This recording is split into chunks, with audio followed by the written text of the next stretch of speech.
America has joined the war. These 5 words could bring the Israel-Hamas war to a swift end, or cause an escalation so great the regional conflict grows into a global war.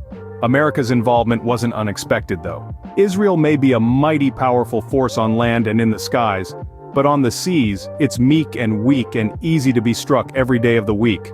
At least, that was until the US deployed its most powerful aircraft carrier to protect the country, along with an armada of warships. It was one of these warships, the USS Carney destroyer, that got the US directly involved in the war by killing an entire arsenal of enemy missiles and drones. Killing enemy missiles and drones for 9 hours straight. On Thursday, October 19th, the U.S. Navy's early Embarked-class destroyer USS Carney was in a fiery battle with the Houthi militants of Yemen, Iran-backed and strong supporters of Hamas. The Houthi militants launched a barrage of land attack missiles and drones at Israel. USS Carney, escorting the USS Gerald Ford supercarrier, sniffed up all 4 land attack missiles and 19 drones and snuffed them out of the sky using its gun and SM-2 surface-to-air missiles. USS Carney, not being the target but still getting involved to intercept the attacks of its own free will, hints that the USS Gerald Ford and its warship escorts aren't there to serve as deterrence alone, but to do what must be done to protect Israel. The US's support of Israel has resulted in constant attacks on US bases in Hamas-supporting territories such as Syria and Iraq. Attacks on US bases in Iraq and Syria are nothing new, but according to Air Force Brigade General Pat Ryder, the attacks are at an uncommon scale. A conflict that began with Hamas and Israel alone has now been joined by the Houthi militants of Yemen, Hamas-supporting groups in Iraq and Syria, and the United States.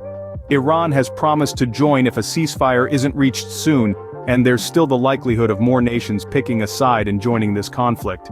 It isn't de-escalating, and every party involved is about to have more to do, including the Israel-protecting USS Carney. Thanks to some interesting capabilities though, it could handle an even greater barrage of missiles and drones flying around it. Here are those capabilities. USS Carney capabilities. USS Carney is the 14th Arleigh Burke-class destroyer in the United States Navy. Formidable like its namesake Admiral Robert Carney, who served as Chief of Naval Operations during the Eisenhower administration.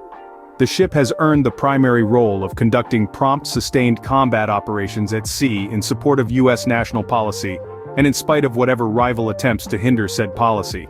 The destroyer achieves this with an interesting combo of a powerful propulsion system, heavy armor, and lethal armament.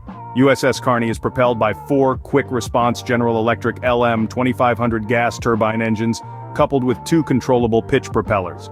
Such a propulsion system gives the 9,000-ton warship its speed and agility to maneuver in any situation. Its heavy armor provides protection against enemy attacks, while its lethal armament, including Tomahawk missiles and anti-aircraft systems, ensures that it can strike back with devastating force. USS Carney is a force to be reckoned with, a symbol of America's commitment to protecting its allies and maintaining peace in the region. As the Israel-Hamas war rages on, the presence of USS Carney and other U.S. warships serves as a reminder that America will not stand idly by while its friends are threatened. The world watches as the conflict unfolds, hoping for a peaceful resolution, but knowing that the USS Carney and its crew are ready to defend and protect.